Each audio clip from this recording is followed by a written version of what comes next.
úr leik. Einhver getur verið vitlaus, en hann getur líka haft eitthvað annað mjög magnað. Wayne Rooney gott dæmi um það. Einhver getur verið leiðinlegur, en hann getur líka verið mjög gjafmildur eða hæfileikaríkur eða hvað eina. En þegar við segjum við einhvern að hann sé bara venjulegt fólk, að þá erum við virkilega að dæma viðkomandi úr leik og afskrifa hann. Við erum að segja viðkomandi að það sé ekkert sérstakt við hann. Ekki neitt. Hann er bara flöt lína, hlutlaus, hversdagslegur, hvorki góðinn slæmur og ekkert sérstakt við hann. Hvernig getum við viljað að fólk sé svona? Hvernig getum við viljað að fólk leitist við að vera svona? Ef fólk er bara venjulegt, þá erum við að segja að við getum alveg eins hunsað. Það er hlutlaust, tilbreytingarlaust. Af hverju ættum við að sýna því einhverja athygli? Ef ég segi, Jón Pétur er bara venjulegur, þá er ég að segja, hann er bara glær. Þið getur bara afskrifað hann. Hann hverfur í hópinn og það er engin ástæða til að pæla neitt í honum. Þetta vilja borgfylkingar. Þeir eru fylgjandi venjulegu fólki og það er að leiða til þessum ákjósanlegt að sem flestir séu bara venjulegir. Þeir veit ekki bara þoranlegt að fólk sé venjuleg. Þeir eru beinlínis fylgjandi því. Þau styðja það. Borgfylkingar kjósa fólk sem hefur engin sérkenni.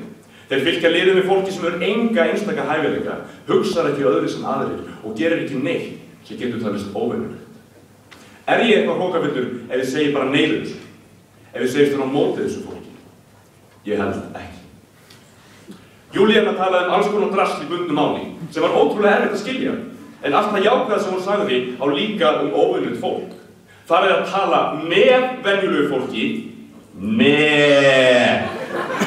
Begga sagði að í öllum flóðum og jarðskjálftum hefði það bara verið venjulega fólkið sem hjálpaði og sýndi samkennd. Begga, sorry, en þú getur bara ekki sagt til hana hverjir það voru sem tóku þátt í að hjálpast í hörmungunum.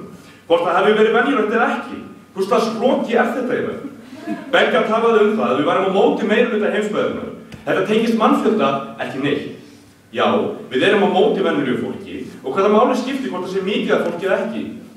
Ertu á móti í glæpamönnum? Já, en veistu hvað er til margir glæpamenn? Þessi röksemd sem stenst enga stoð. Begga sagði að venjulegt fólk væri fyrir framþróun og hefði komið því kring að svartir hætti að vera seldir. Venjulega fólki kom ekki nálægt þessu. Það voru þeir sem þorðu að gagnrýna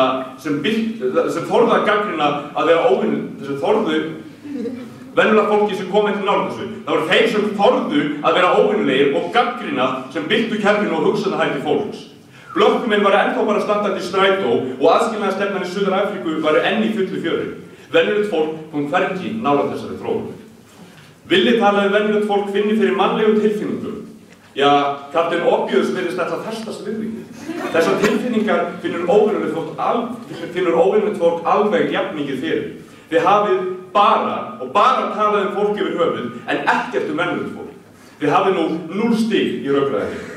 Góði gestir, það er eldur við fjallstindi. Indíánarnir hafa þó komist yfir fljótið eftir allt saman og í dögum verðum við að undirbúa hestana og halda för okkar áfram.